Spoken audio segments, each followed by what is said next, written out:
بسم اللہ الرحمن الرحیم۔ کافیہ کا دوسرا باب ہے مرفوعات، سبق نمبر 18 میں خوش آمدید۔ آج کے سبق کے اندر ہم لا نفی جنس کی خبر کے بارے میں پڑھیں گے۔ عبارت دیکھ لیں، ترجمہ کرتے ہیں اور آخر میں اس کی تشریح کرتے ہیں۔ خبر لا التی لنفی الجنس هو المسند بعد دخولها مثل لا غلام رجل ظریف فیها ویحذف کثیرا وبنو تمیم لا یثبتونه۔ ترجمہ دیکھ لیں، لا نفی جنس کی خبر وہ مسند ہوتی ہے اس کے داخل ہونے کے بعد، مثال کے طور پہ لا غلام رجل ظریف فیہا، اور اکثر حذف بھی ہو جاتی ہے اور بنو تمیم والے اس کو ثابت ہی نہیں مانتے ہیں۔ دیکھیں یہاں سے مرفوعات میں سے اگلا مرفوع ہم پڑھ رہے ہیں لا نفی جنس کی خبر، یہ بھی مرفوع ہوتی ہے۔ پہلے نمبر پر آپ یہ سمجھ لیں کہ لا نفی جنس سے کیا مراد ہے۔ لا نفی جنس کا مطلب یہ ہوتا ہے کہ لام الف لا داخل ہوتا ہے اور ایسے لفظ پر داخل ہوتا ہے جو کہ ایک جنس ہوتا ہے جس کے افراد کثرت کے ساتھ ہوتے ہیں اور وہ اس جنس کی نفی کرنے کے لیے آتا ہے۔ تو یہاں پر دو علماء کی دو جماعتیں ہیں۔ ایک جماعت تو یہ کہتی ہے کہ دیکھیں جو لا نفی جنس ہے یہ جنس کی نفی کرنے کے لیے نہیں آتا بلکہ جنس کی صفت کی نفی کرتا ہے۔ مثال کے طور پہ لا رجل قائم، اب وہ فرماتے ہیں کہ دیکھیں یہ جو لام الف لا ہے یہ رجل کی نفی نہیں کر رہا بلکہ رجل کی جو صفت قیام ہے اس کی نفی کرتا ہے۔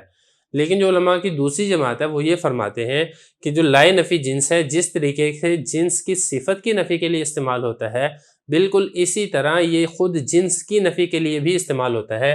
صفت جنس کی صفت کی نفی کی مثال تو یہ ہوگی، جنس کی اپنی نفی کی مثال بھی ہے جیسے کہ لا رجل فی الدار۔ اب یہاں پہ دیکھیں اس میں یہ جو رجل ہے یہ اسی کی نفی کی جا رہی ہے نہ کہ اس کی صفت وغیرہ میں سے کسی صفت کی۔ تو یہ تو ہوگی لا نفی جنس کسے کہتے ہیں۔ اب اگلا مسئلہ یہاں پہ حضرت فرما رہے ہیں وہ یہ ہے کہ اس کی جو خبر ہے یہ بھی مسند ہوتی ہے اس کے داخل ہونے کے بعد۔ تو یہاں پر بھی وہی اشکال ہوگا جو پہلے گزر چکا کہ خبر تو پہلے بھی مسند ہوتی ہے مبتدا کی جو خبر ہے، تو اس کی خبر جو مسند ہوتی ہے اس میں کیا خاص بات ہے۔ تو دیکھیں مبتدا کی خبر اگرچہ وہ بھی مسند ہوتی ہے لیکن جب لام الف لا جو جنس کی نفی کے لیے داخل ہوگا تو آپ نے اس کی خبر کو لا نفی جنس کی خبر بنانا ہے اور اس کی خبر ہونے کی وجہ سے آپ نے اس کو مسند بنانا ہے۔ اس وجہ سے آپ اس کو مسند نہیں بنائیں گے کہ یہ تو مبتدا کی خبر بھی چونکہ مسند ہوتی ہے لہذا یہ بھی مسند ہوگی۔ تو جب ہم نے یہ کہہ دیا کہ لا نفی جنس کی خبر مسند ہوتی ہے تو اس کے علاوہ جتنے سارے مسند ہیں وہ سارے کے سارے خارج ہو گئے۔ مثال کے طور پہ فعل یہ مسند ہوتا ہے یہ خارج ہو گیا، مبتدا کی خبر یہ مسند ہوتی ہے وہ خارج ہوگی۔ اسی طریقے سے پچھلے سبق کے اندر ہم پڑھ چکے ہیں کہ حروف مشبہ بالفعل کی خبر یہ بھی مسند ہوتی ہے، لیکن جب ہم نے لا نفی جنس کی خبر کہہ دیا تو اس سے تمام کے تمام جو ہے وہ خارج ہوگی۔ اب آگے اس نے حضرت مثال دی ہے لا غلام رجل ظریف فیہا۔ تو اس میں ایک اعتبار سے تھوڑا سا فرق ہے کہ عام طور پہ جو لا نفی جنس کی مثالیں دی جاتی ہیں وہ یہ دی جاتی ہیں لا رجل فی الدار، تو حضرت اس سے تھوڑا سا تبدیلی کر کے لے کر آئے ہیں۔ لا رجل فی الدار اس میں جو ہے نا فی الداری یہ جار مجرور مل کر یہ ظرف مستقر کے متعلق ہو کے پھر یہ لا نفی جنس کی خبر بنتا ہے، تو یہ جملہ ظرفیہ ہوتا ہے جو کہ لا نفی جنس کی خبر بنتا ہے۔ حضرت نے جو مثال دی ہے نا اس کے اندر دو خبریں ہیں اس کی لا نفی جنس کی، ایک تو ہے یہ ظریف اور دوسری ہے فیہا۔ یہ جو فیہا ہے یہ ظریف کے متعلق نہیں ہے بلکہ اس کا شبہ فعل محذوف نکلے گا حاصل، یہ اسی طریقے سے آپ کوئی بھی نکال سکتے ہیں۔ تو یہ حاصل شبہ فعل کے متعلق ہے، تو شبہ فعل اپنے متعلق سے مل کے جملہ ہو کر پھر یہ لا نفی جنس کی خبر بن رہا ہے۔ تو دو خبریں بنیں گی، ایک بنے گا ظریف اور دوسرا بنے گا یہی ظرف۔ تو بتانا یہ چاہتے ہیں دو خبریں لا کر وہ یہ ہے کہ لا نفی جنس کی جو خبر ہے وہ جیسے ایک ہو سکتی ہے وہ بالکل اسی طریقے سے ایک سے زیادہ بھی ہو سکتی ہیں، اور دوسری یہ والی بات بتانا چاہتے ہیں کہ لا نفی جنس کی خبر جس طریقے سے یہاں پر اس مثال میں آپ کو جملہ ظرفیہ نظر آ رہی ہے اسی طریقے سے ظرف اور غیر ظرف یہ دونوں لا نفی جنس کی خبر بن سکتے ہیں، تو اسی وجہ سے یہاں پر دو خبریں لے کر آئے ہیں۔ اگلے بات فرمائیے وَيُحْذَفُ كَثِيرًا، اکثر و بیشتر یہ ہوتا ہے کہ لا نفی جنس کی خبر اس کو حذف کر دیا جاتا ہے۔ وجہ یہ ہے کہ عام طور پر اس کی خبر وہی ہوتی ہے جو افعال عامہ میں سے ہوتی ہے، کون، وجود، ثبوت، حصول وغیرہ، تو اکثر و بیشتر اس کی جو خبر ہے وہ اس کو حذف کر دیا جاتا ہے، جیسے لا الہ الا اللہ۔ اب اس میں اگر آپ دیکھیں گے لا الہ الا اللہ جو ہے نا اس کے بعد کیا تھی، اس کی خبر تھی لا الہ موجود۔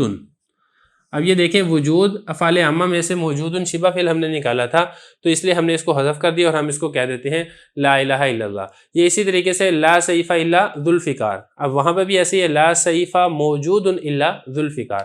تو یہی فرمایا کہ وَيُحْذَفُ كَثِيرًا کہ اس لا نفی جنس کی جو خبر ہے وہ اکثر و بیشتر اس کو حذف کر دیا جاتا ہے۔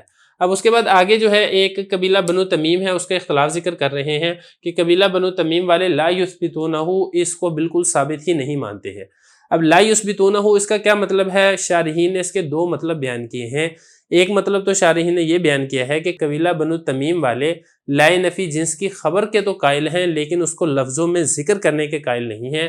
وہ کہتے ہیں کہ اس کی خبر کو حذف کرنا یہ واجب ہے۔ تو ایک تو مطلب یہ بیان کرتے ہیں کہ اس کی خبر وجوباً حذف ہوتی ہے۔ دوسرا مطلب یہ بیان کیا گیا ہے بنو تمیم والوں کا کہ بنو تمیم والوں کے نزدیک لائے نفی جنس کی خبر سرے سے ہوتی ہی نہیں ہے، نہ لفظاً ہوتی ہے نہ ہی تقدیراً ہوتی ہے۔ تو لہذا ان کے نزدیک جیسے ایک مثال ہے نا، لا اہلا ولا مالا، اس جیسے جتنے جملے ہوں گے تو وہاں پہ وہ کہیں گے کہ اس کی خبر نکالنے کی ضرورت ہی نہیں ہے، بلکہ لا اہلا ولا مالا ہے نا، اس میں ہم یہ کہیں گے انتفل مال انتفل اہل، اس معنی کے اندر یہ ہوگی۔ تو دو مطلب بیان کیے گئے ہیں، ایک مطلب کے مطابق اس کی خبر ہوتی ہے لیکن وجوباً حذف ہو جاتی ہے، اور دوسرے جو مطلب کے مطابق وہ اس کی خبر کو مانتے ہی نہیں ہیں، وہ کہتے ہیں کہ لائن فی جنس کی خبر سرے سے واقع ہی نہیں ہوتی ہے۔ تو یہاں تک ہمارا لائن فی جنس بھی مکمل ہو گیا ہے۔ اب اس کے بعد ایک سبق ہے جس کے بعد ہمارا یہ باب مکمل ہو جائے گا۔